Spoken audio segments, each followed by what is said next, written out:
Ako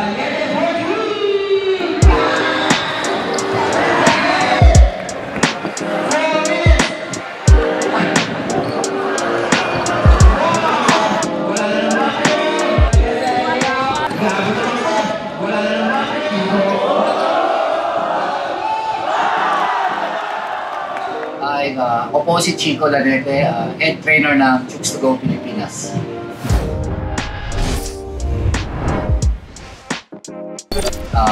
Piloso po na ako sa coaching, syempre sa akin mag-start kasi ako yung mag-start sa team dahil ako yung parang leader. So, kailangan na maging good example ako para sa ila, especially sa mga players. Yes, pag mga ganun, mga disiplina, una-una, syempre, ako i-apply sa self na ako, no? Kasi pumunta ako as a player before, ako po i-apply sa mga players karon. So, for example, like, we have a call time, so before call time, nanaka sa court. Pero pag late ka, okay, give you chance. Then, pag second time, may punishment na, penalty.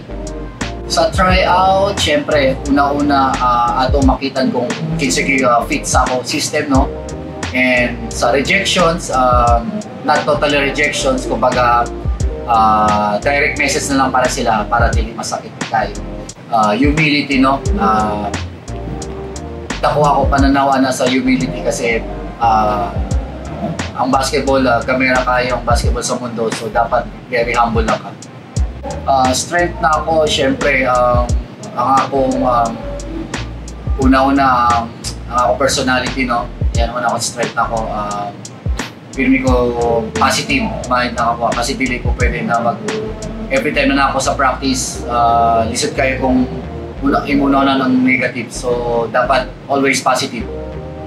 Well, sobrang adjustment, no? Kasi before, as a player, dula lang nagdula. Pero as a now, as a coach, grabe kayo ang pagka-handle as a coach dahil syempre nakasalalay sa imuha kung ano ang dapat itudod mo sa mga players.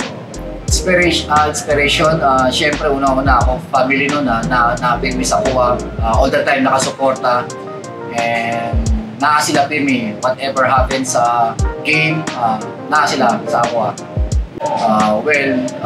Syempre kung masaya ako natudlog from start ako sa player, i-share lang na ako kung siya ako natutunan, knowledge about basketball. And at the same time, not only basketball, pero syempre ang pag-aaral. Una-una, ayaw itago ang inyong mga talent, no? Kung may mga talent, igawas ninyo. Kasi kung dili nyo igawas, kung mahihayin mo, dili nyo ma-achieve ang kung sa inyong ma-up ng pagka-professional basketball player. So, keep dreaming lang, practice, tsaga-tsaga lang. Pero syempre, hindi natin pwede kalimutan ng pag-aaral kasi very most important na. And at the same time, pray lagi. Well, una-una, pressured. Kasi, aside from dula kanina, ako ginahon na wala na sa kondisyon. Syempre, baka maulawan ta sa mga bata na dulag basketball. Pero, at the same time, nag-enjoy mga pod ko. Pressured, enjoy, pero happy na nakadula ko sa diri sa Santo Niño. Yes, sa mga taga Santo Niño, hopefully na makita na balik. Willing ko na mutabang diri sa school and hopefully na achieve na to kung saan plan na for the next year.